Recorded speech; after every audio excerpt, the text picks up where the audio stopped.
ദൈവതിരുനാമത്തിന് മഹത്വം ഉണ്ടാവട്ടെ.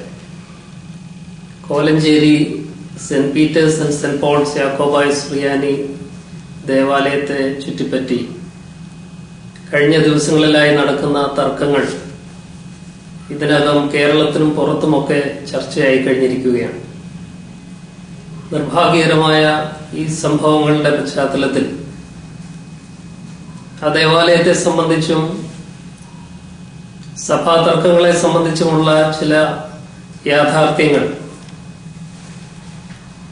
ഇത് വീക്ഷിക്കുന്ന എല്ലാവരുമായി പങ്കിടുവാനായിട്ടാണ്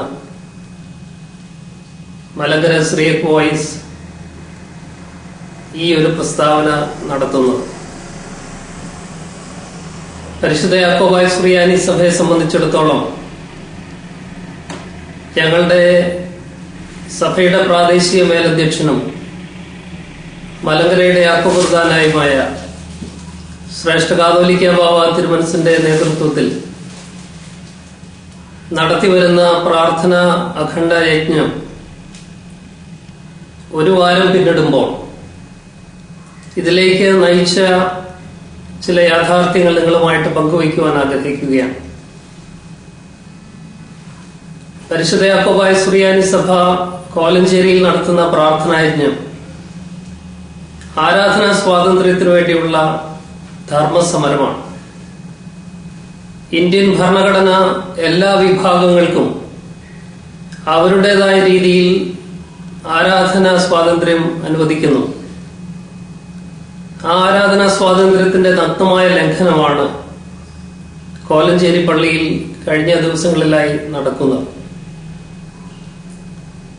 7ാം നൂറ്റാണ്ടിലാണ് Kolenchery saint Peter's and saint Paul's പള്ളി സ്ഥാപിതമാകുന്നത്. 4ാം നൂറ്റാണ്ട് മുതൽ മലങ്കരയിലെ സുറിയാനി സഭ പരിശുദ്ധ അന്ത്യോക്യ സിംഹാസനത്തിന്റെ കീഴിലാണ് എന്ന് ചരിത്രരേഖകൾ സ്ഥാപിക്കുന്നു. പരിശുദ്ധ അന്ത്യോക്യ സിംഹാസനത്തിന്റെ കീഴിൽ നിലനിൽക്കുന്ന സുറിയാനി സഭയുടെ മക്കൾക്ക് ആരാധിക്കുവാൻ വേണ്ടി 7ാം നൂറ്റാണ്ടിൽ സ്ഥാപിതമായ Kolenchery saint Peter's and saint Paul's എന്ന അതിപുരാതന ദേവാലയം പരിശുദ്ധ അന്ത്യോക്യ സിംഹാസനത്തിന്റെ കീഴിൽ ഈ കാലം അത്രയും നിലനിന്നു വന്ന ഒരു ദേവാലയമാണ്. 1934 ഭരണഘടന അനുസരിച്ച് സ്ഥാപിതമായ ഒരു ദേവാലയമല്ല കോലഞ്ചേരി പള്ളി എന്ന് എല്ലാവർക്കും അറിയാവുന്ന സത്യമാണ്.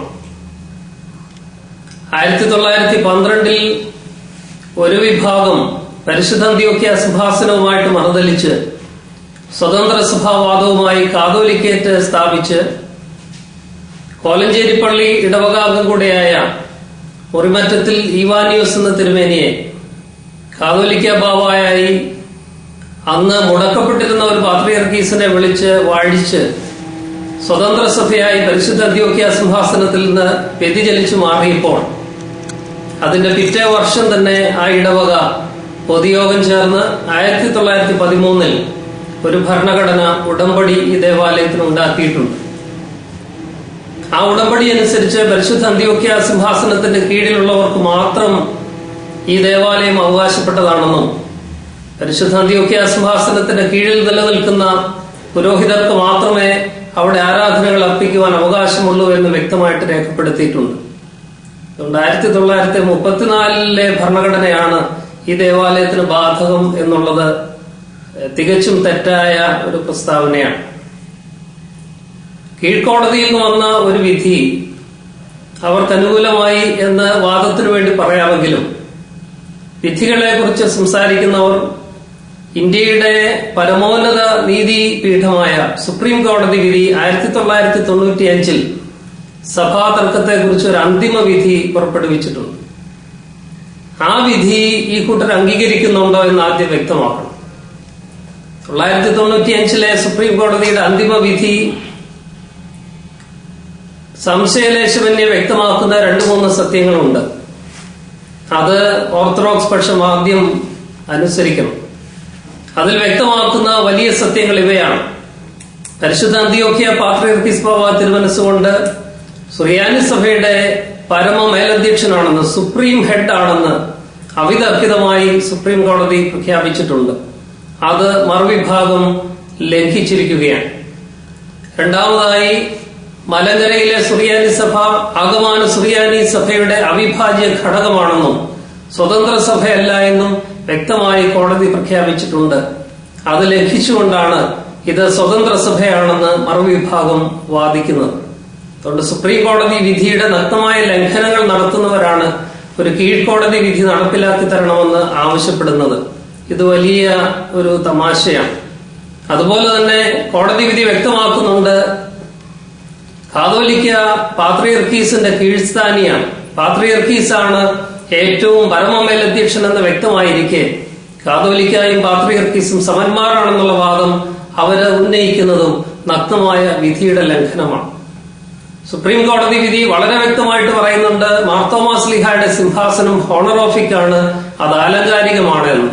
അതും അംഗീകരിക്കാതെ ഇതെല്ലാം ലംഘിച്ചുകൊണ്ട് സുപ്രീം കോടതി വിധി ലംഘിച്ച് നടത്തുന്ന അവരുടെ പ്രവർത്തനങ്ങളാണ് ആദ്യം പരിശോധിക്കപ്പെടേണ്ടത്. ബഹുമാനപ്പെട്ട സുപ്രീം കോടതി വിധിയിൽ വളരെ വ്യക്തമായിട്ട് സ്ഥാപിക്കുന്ന മറ്റൊരു സത്യമുണ്ട്, യാഥാർത്ഥ്യമുണ്ട്. ഇടവക പള്ളികളെ സംബന്ധിച്ച് ഈ കോടതി ഒരു തീർപ്പും കൽപ്പിക്കുന്നില്ല. ഇടവക പള്ളികൾ ഈ കോടതിയിൽ കക്ഷികളല്ലാത്തതുകൊണ്ട് ഇടവക പൊതുയോഗത്തിനാണ് ഇടവകയിലെ കാര്യങ്ങൾ തീരുമാനിക്കുവാനുള്ള അവകാശമെന്ന് സുവ്യക്തമായി സുപ്രീം കോടതി വിധി പറഞ്ഞിട്ടുണ്ട്. അതുകൊണ്ട് കോലഞ്ചേരി പള്ളി ഉൾപ്പെടെയുള്ള ഇടവക പള്ളികൾ ആരുടെ കൈവശമിരിക്കണമെന്നും അവിടെ ഏത് വിശ്വാസത്തിലുള്ള ആരാധന നടക്കണമെന്നും തീരുമാനിക്കേണ്ടത് ആ പള്ളിയിലെ ഇടവക പൊതുയോഗമാണ്. 1973 Kolenchery saint Peter's and saint Paul's പള്ളിയിൽ അവസാനമായി ഒരു പൊതുയോഗം ചേർന്നിരിക്കുന്നത്. അതിനുശേഷം അടുത്ത കാലത്ത് പൊതുയോഗം ചേർന്നു എന്ന് അവർ അവകാശപ്പെടുന്നത് തികച്ചും അന്യായമായ മാർഗത്തിൽ കൂടി, അധാർമികമായ മാർഗത്തിൽ കൂടി വ്യാജരേഖ ഉണ്ടാക്കിയാണ് അവർ സമർപ്പിച്ചിരിക്കുന്നത്. 1934 ഭരണഘടന ഈ ദേവാലയം ഒരു പൊതുയോഗം കൂടി പാസാക്കിയിട്ടില്ല. ഏകദേശം 1650 കുടുംബങ്ങൾ യാക്കോബായ സഭയിലെ വിശ്വാസികളുള്ള ഒരു ദേവാലയത്തെ കുറിച്ചാണ് നമ്മൾ സംസാരിക്കുന്നത്. മറുവിഭാഗത്തിന് ഏകദേശം 350 കുടുംബങ്ങൾ മാത്രമേ ഉള്ളൂ. സിംഹഭൂരിപക്ഷമുള്ള യാക്കോബായ സുറിയാനി സഭയ്ക്ക് ആരാധനാ സ്വാതന്ത്ര്യം നിഷേധിക്കുകയും വെറും ന്യൂനപക്ഷം മാത്രമായിരിക്കുന്ന ഓർത്തഡോക്സ് വിഭാഗത്തിന്റെ കൈകളിലേക്ക് അധികാരം മുഴുവൻ പോവുകയും ചെയ്യുന്നു എന്നുള്ള ഒരു സ്ഥിതി വരുമ്പോഴാണ് അതിനെതിരെ പ്രതിഷേധിക്കുവാനും ന്യായമായ ധർമ്മത്തിന്റെ മാർഗത്തിൽ സമരം ചെയ്യുവാനുമായിട്ട് യാക്കോബായ സഭ തുനിഞ്ഞിട്ടുള്ളത്. താൽക്കാലികമായിട്ട് ഞങ്ങളുടെ വാദം ഇവിടെ വിജയിച്ചിരിക്കുകയാണ്.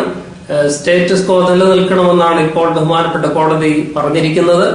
ഈ പ്രശ്നത്തിൽ അന്തിമമായ ഒരു വിജയം നേടുന്നതുവരെ പരിശുദ്ധ യാക്കോബായ സുറിയാനി സഭയുടെ ഈ ധർമ്മസമരം തുടരുക തന്നെ ചെയ്യും.